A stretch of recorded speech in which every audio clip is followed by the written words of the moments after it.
Hello, travelers. Welcome to Reach the World's Explorer program. For over 20 years, Reach the World has inspired youth to become curious, confident, and compassionate global citizens through virtual exchange. My name is Tim, and I'm so glad you're joining us for today's live stream event. Today, we're wrapping up our exploration of the world of modern maps. I'm very pleased to welcome back Charlie Fitzpatrick, Esri's K-12 Education Manager.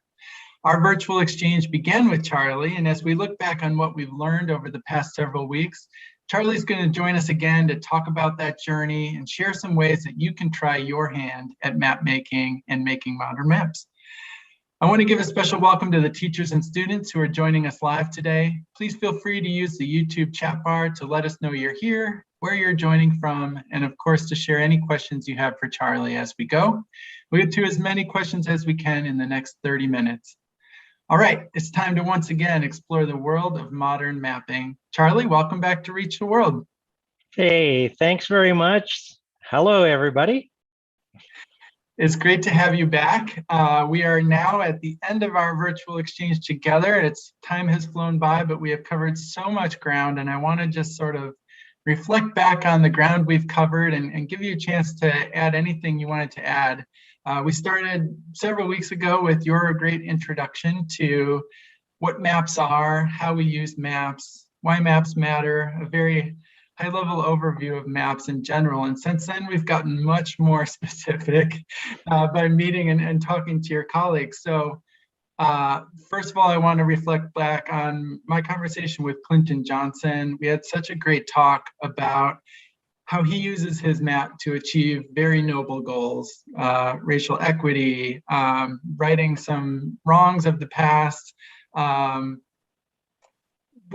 really can we do to keep using maps in this way? It was so exciting and inspiring to think that maps can be used to solve these big, complicated problems. Yeah, the whole issue of people used maps in order to create problems. And so because of that, we can also think about using the maps in order to solve the problems. And it's so important to be doing that, to think about things that are challenges in people's lived experiences over time, but even just over recent time. And when you think about geography as the world and all that is in it, or was, or could be, it covers a lot of stuff. And so we need to be thinking geographically all the time. Yeah, I completely agree. We moved on to Koye Brown, who really struck me as a storyteller. She's using maps to tell these compelling stories to inspire change as well. For all the kids out there who love books and reading and storytelling, I think it's very eye-opening to see how maps can be part of a story in a very authentic way. Yeah, and maps are made of data typically, and you work hard on creating good data, but a good set of data and a good map, people can get all kinds of different impressions out of that because they come in with different experiences. And so trying to help somebody get lots of people get a consistent story out of it, you need to supplement it frequently with some images and some text to get people going through a flow to say, I see this, I see this, I see this, to be able to see all of those kinds of things that a map maker really wants to get somebody to see, because map makers are communicators. We're all communicators, and we all have a map in our head about everything. Yeah, Koye gave a great example of a student-driven project that, at least for me, and I know for many of our students, inspired some ideas of their own that may be something they want to explore through a map. And we're going to get to that later, how students can maybe try their hand at some of the things that Koye is doing. But finally, just before this week, we connected with Phil Milkey, who showed us some amazing things that modern maps can do in terms of 3D imaging. It was a mix of art, science, storytelling again. It's hard to imagine where modern maps are going next after that preview of 3D work and maps. Yeah, it's really, if you think about the world and all that is in it, that covers a scale from tiny to cosmic. I mean, people used maps to figure out where to land the Mars rovers and how do we slice the building in such a way to see all of the different parts. Indoor mapping is the next really big thing that we need more people working on, but I'm getting ahead. I love how excited you are about map making because I feel the same way. I want to turn things over to you. I know you had a bunch of things you wanted to show us. So please take it away. All right. Well, it's so fun to be able to share these things with people. It's really exciting to see. Let me see if I can put that over here. We come up with a map book. Every year we have a conference with people from all over the world. And normally we gather together in one big space in a big convention hall and have people bring their maps in.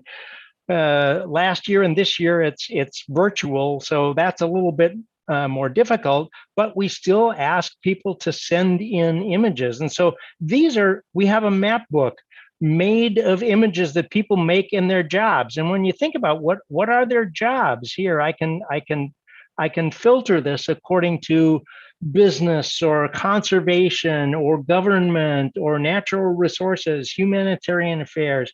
We can go in, take a look at planning and engineering. Well, let's just jump down and see if there's something. Speaking of Phil, here's one. Here's an item from this map book looking at tall building shadows. And you think, what the heck do I care about building shadows? And part of this whole issue is that, hey, the sun is out there and moves around, and the shadows that tall buildings create, or the bounce of the sunlight from a tall building that has a lot of glass on one side or metal on one side that can reflect. So you might be causing problems for neighboring buildings, and not just in one location, because the sun moves. And so now you start thinking about, okay, where is the sun going to be moving as it goes through the day and as it goes through the year? And so you have to be able to plan this out. And you want to do this digitally before you start thinking about, hey, let's start breaking ground and get some girders in here. It's like, no, let's plan first. Planning is such an important thing to give people that whole sense of what's it going to be like. And that's what doing it with these 3D tools makes all the difference in the world. So that's one quick example, but really just thinking about some of the things that people are doing with their tool capacities. There are some folks who are in the tourism realm and in the recreation side that you have to be thinking about and saying, wow, here's one, making video game maps. People use our software to make video game maps and the experiences because I want to see what it's like. And so this is a scene from a 3D video game. You know, you can wander your way around and you can have people moving and cars moving and subway stations or elevated stations and trains moving around. And you can work your way through and have it be photorealistic. This is as big a deal for us as it is, almost as big a deal for us as some of the real 3D things. I mean, where people are working on real external building projects. The project that Phil showed was a real building on Esri campus where you can go into the building, go up the stairs, and you can slice it back and see what it looks like inside. All of those things are really powerful to be able to do inside video games. And that's why we get used in, you name an industry, and they're using it, using our tools for this. And so I've gone to our industry page just to show people that, man, if you're thinking maps are powerful, gee, maybe I can get a job in it. These are all the people who are actually already using it. And this is not just one single job in any one of these areas. This is gobs of jobs. Now, it doesn't always have the word geography or GIS in the name. Somebody may be an analyst, a disaster planner, or a manager of this or that or the other thing, but they're dealing with data about places, whether it's conservation things or how about business? Let's just go into business in here. Here I am in business, and oh, there's a city that I recognize. I can see the shape and kind of recognize that and think, I wonder what that map is about. And if I sat here long enough, I might be able to come up with that. But that's part of what people can be doing, is looking at these patterns as they go through and thinking about, what difference does this make for people? And so here in the business zone, you can see it's, geez, logistics and fulfillment.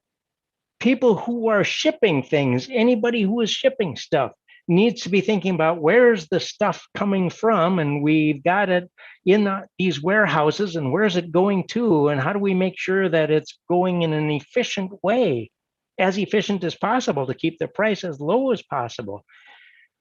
Everything with maps is about making something better, doing it faster, getting it done more cheaply, so that you're using fewer resources, whether that's time or people or money, because all of those resources are scarce. And if it's thinking about nature, we got to be preserving that just as much as we are trying to preserve the time and money of the people who are shipping things from here to there, or insuring things, or making things, or selling real estate. Everybody uses these. So, sometimes what we have is, you can go to the Esri page and say, hey, I just want to see what's in the news. And we've got different news publications. Some of them are digital and some of them are hard copy. And you can just scroll down through the stories about how do stores survive, and better routing leads to better healthcare. Wow. Getting people places, getting the services to people, looking for, where do we find business opportunities? How do we move people? Relief funds to renters. I mean, where are the problems in the cities? How many people need to be helped? What are the things that we need to provide for people? All of this, where is it? What's it like? Why is it the way it is? So what? How do we do something about it? Those are the questions that geographic thinking are all about. And people who want to use GIS, there's no end of things that they can do. Gee, I just get carried away on these. Charlie, this brings up the really good question. I would hope that students by now have an idea of maybe some problem or some issue that they might themselves like to explore through a map of some kind. You mentioned this in your article, which we'll publish later this week, but I thought you could give us a little preview of what tools are available to kids to start exploring and making their own maps. Sure. I'm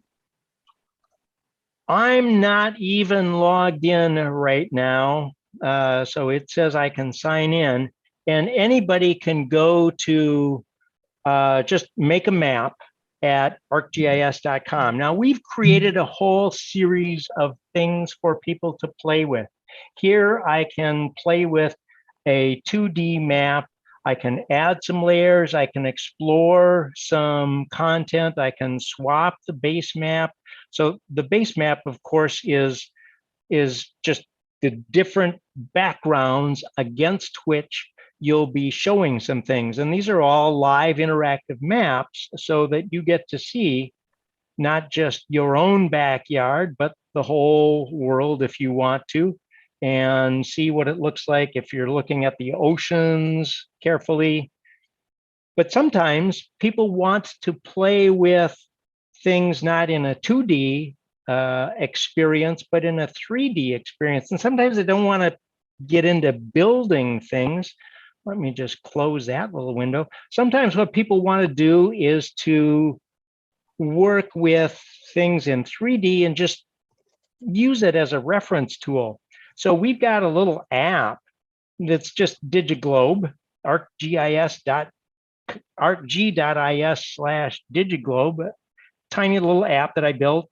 And it has a series of different background globes to take a look at. And you can come in and explore wherever you might want to. And the nice thing about this is, hey, I can use this on a phone. On a phone, really? Yeah, you can call this up on your phone and it will work on a tiny little phone. And you can say, gee, can I tip it? Yeah, you can tip it and explore and see what it looks like. I like to biggerize things just because I like to be able to see everything here.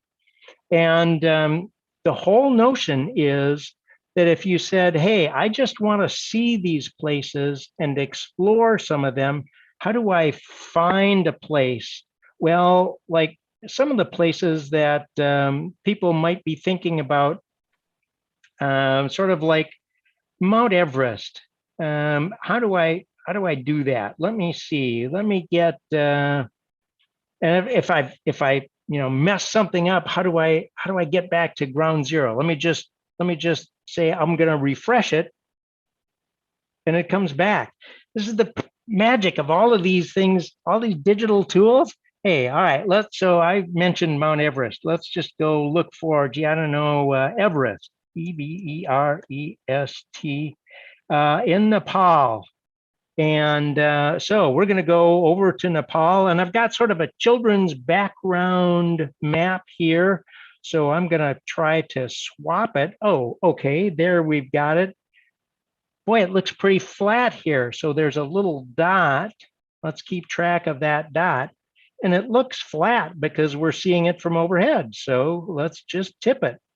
Oh yeah, we can see Mount Everest.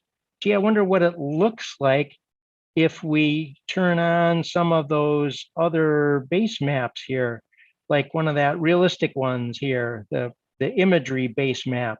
Let's get that in here and come in and take a look. So there are tools to go off and explore the world, to find things, to play with the sunlight, to see how far is it to your grandma's house. And when do you, when it's daytime here, what's it like for somebody over on the other side of the ocean? All kinds of things that people can play with. And it's that getting comfortable with it where then you say, I want to do something meaningful. It takes a little bit more planning to get into that. I really like how students, especially during the pandemic, who have internet access, but are sort of limited in their ability to move about, can explore a place like Mount Everest using modern maps, really just enjoying maps that exist already and using them to get a new perspective on a place. Yeah, sometime what I really like to do is to give people not just a single perspective, but a couple of different perspectives. So this is another tiny little app that I built that says I got a left-hand map and a right-hand map. And I'm just going to go zoom back. And as I zoom back on one, I zoom back on the other. So these are synchronized. It's just that, wait a minute, one of them looks different. And that's because the left-hand map is a 2D map and the right-hand map is a 3D map, so that I can come in and explore and turn things and be going in and taking a look. And I've got a little change the base map guy over here, and I've got to change the base map guy over here. But I can go in and measure things, and I can see what are things like there. There's so many ways to discover what you can do with these tools to just say, I just want to see what things are like. What's it like there? Why is it the way it is? And so what does that make a difference? How does that make a difference for the people who live there? That's so cool. I'm going to give a little preview of your article that we're going to publish this week. In it, you gave a really great, I thought, story about what a geographer is and what a geographer does, and how unsuspecting people can be geographers and as part of their everyday lives that you don't think have anything to do with mapping. Can you expand on that just a little bit? Sure. You know, when you think about who's a geographer, and actually when I was getting ready to get my college degree, and Dad said, "So, Charlie, what exactly you going to be doing with this geography degree?" And well, you know, I ended up going into teaching and then eventually coming into this. But you think about some of the people that are in a neighborhood. Firemen have to be great geographers because they've got to be planning all the time. They've got to be thinking about 3D places, and even if they're wildfire fighters, they need to be thinking about where is the ground, where's the wind coming from, what's going to happen with the fire. There's so many places where people need to be thinking, so many jobs where people need to be thinking about geography. Anybody who is doing something where you got to be in multiple different places, how are we going to get things from here to there? If there's a fire, a wildland fire, California's had a terrible time with fires in the last several years. How do we get people into places where they can fight the fires? How do we get water to the places to help douse it? What do we do with the places afterwards? Everybody's got to be thinking about what's where, why is it the way it is, and so what? How do we help people avoid problems, make things better? All right. So what I hear you saying is that everybody is a geographer in some way. Is that accurate? Everybody is a geographer. You know, when I was teaching, I had a student who was blind. He was born blind. And John came into the classroom. He found his way to my class every day. And my class was sort of down a little cul-de-sac in the school building. And John, at the end of class, he knew to get the door open. And then he had in his head a map. But every now and then, he turned the other way. And I'd say, "John," he'd say, "What?" I say, "Where are you going?" And he'd stop and he'd think and he'd turn and he'd go in the right direction. You make decisions all the time on the basis of where you think things are in your head and what kinds of characteristics they have. It's so cool. Everybody's a geographer. Well, this conversation and all of our past conversations with your colleagues at Esri have been so illuminating and thought-provoking and just really fun to talk about over the last couple of weeks. So Charlie, I really want to thank you for your time and your expertise and all of your energy and enthusiasm around modern mapping. We've learned a lot from you. Well, thank you to Reach the World and especially to the audience for joining in on this and being ready to think geographically. Everybody can do it. Everybody has to do it. All right. Well, I think that's a great place to wrap it up. We're all geographers. Go make your own maps. Go see what's around you, what's in your community, why it's there. Ask some questions, make some maps, and share them with myself and Charlie when you're finished. I for sure would love to see them. Thank you again, Charlie and the Esri team, for making this virtual exchange possible. Thanks also to our live stream audience and those who are watching this event as a recording after the fact. You can revisit the entire World of Modern Mapping virtual exchange by visiting the Expedition homepage, which I have put as a link in the chat. And for a complete listing of all our remaining Reach the World events for this school year, please visit athome.reachtheworld.org. See you all next time.